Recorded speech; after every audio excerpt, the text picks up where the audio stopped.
explanation. As we go, you can watch this on YouTube and have a great time. So we looked at this problem. Whatever was underneath the square root sign, that became our u, mostly because if this is my u, I know the derivative is going to be 3x squared, and we've got that x squared in our problem already, so that's going to help us out. Okay, we have this. We're going to solve for dx, so we multiply by dx on both sides, cancel that out, and then divide by the 3x squared to get me du over 3x squared equals dx. Okay, while I'm at it, since I've just done my u's, I might as well find my bounds. Okay, so I'm going to find my bounds when I plug in 2 into my u equation and when I plug 0 into my u equation. So I'm going to plug 2 in, 2 cubed plus 1. So what's my upper bound going to be here? 9. 2 cubed is 8, plus 1 is 9. And then I'm going to plug in 0 into my bounds. So 0 is equal to 0 cubed plus 1. So that gets me 1. Okay, I've got all that stuff. Let's do all that substitution at once. My bounds go from 1 to 9. I've got nothing to plug in for that x squared, so it's still x squared. This square root part right there, how else could I write square root?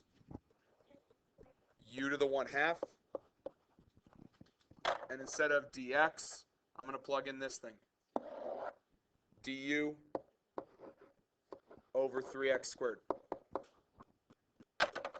My x squared on top and bottom could cancel. And that 3 I can pull out in front and make it 1/3.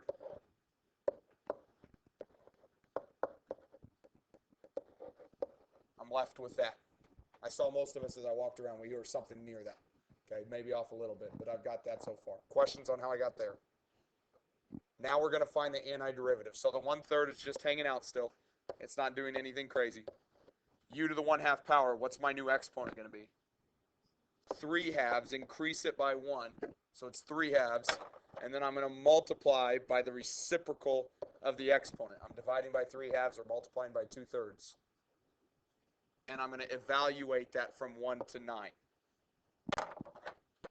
So this thing right there just becomes 2/9. And I'm doing 9 to the 3/2 power, plug in my upper bound into here, minus plug in my lower bound, 1 to the 3/2 power.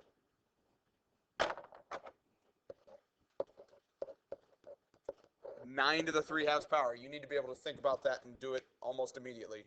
What does the 2 in the denominator mean you need to do? Square root. So the square root of 9 is 3. And then the upper exponent means cube it. So it's 3 cubed to give you 27. 1 to any power is going to give you 1. 1 to the 3/2 just means square root 1, which is 1, and then cube it, which is 1. So it's 2 over 29. I'm sorry, 2 over 9 times 26, which is going to give you 52 over 9. There's my answer. Tough question. Okay, lots of different steps there. Anybody have an issue with what we just did? We'll look at the next example, example 12. F of 2x dx. Why do you think we're going to use substitution on this problem? Chain rule. There's a chain rule effect. There's something inside of parentheses. So the first thing I'm going to do is set up my u. There's something inside of my parentheses, so that's going to be my u. And 2x is going to be my inside, so it's my u. If that's my u, what is du going to be? 2. The derivative of 2x is 2.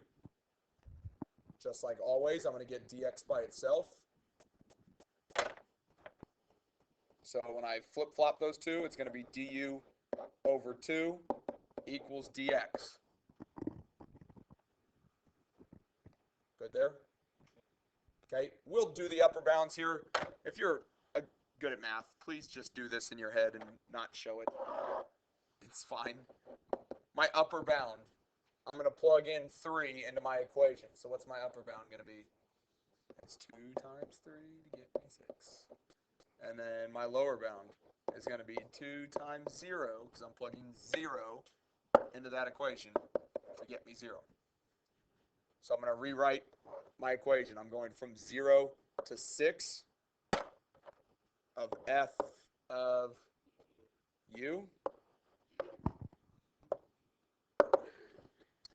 Okay, so it's f of u, and then dx, we're going to plug in dx, which is du over 2. Okay, so we've got that. What can we do? We have 1/2. We can pull 1/2 out in front. You got this 2 right here. So I can pull the 1/2 out.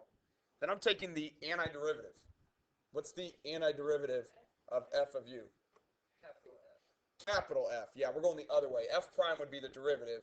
I want the antiderivative. So it's capital F of u. So you're even more mad. Yes. Even more mad. F of u. And then we're going to integrate that from 0 to 6. It looks complicated. This is like number 11 on our test. Number 11 on our test where we had the table and we all got real flustered and just started doing random stuff. Who cares that it's a letter? Okay, just do it the exact same way we would do it. Oh, we've got a number in front. Pull out the number. What do I do next? Plug it in. Plug in our upper bound. Well, our upper bound is 6. Plug it in for you. So f of 6. Then what? Minus. Plug in my lower bound. So f of 0. Done. Okay?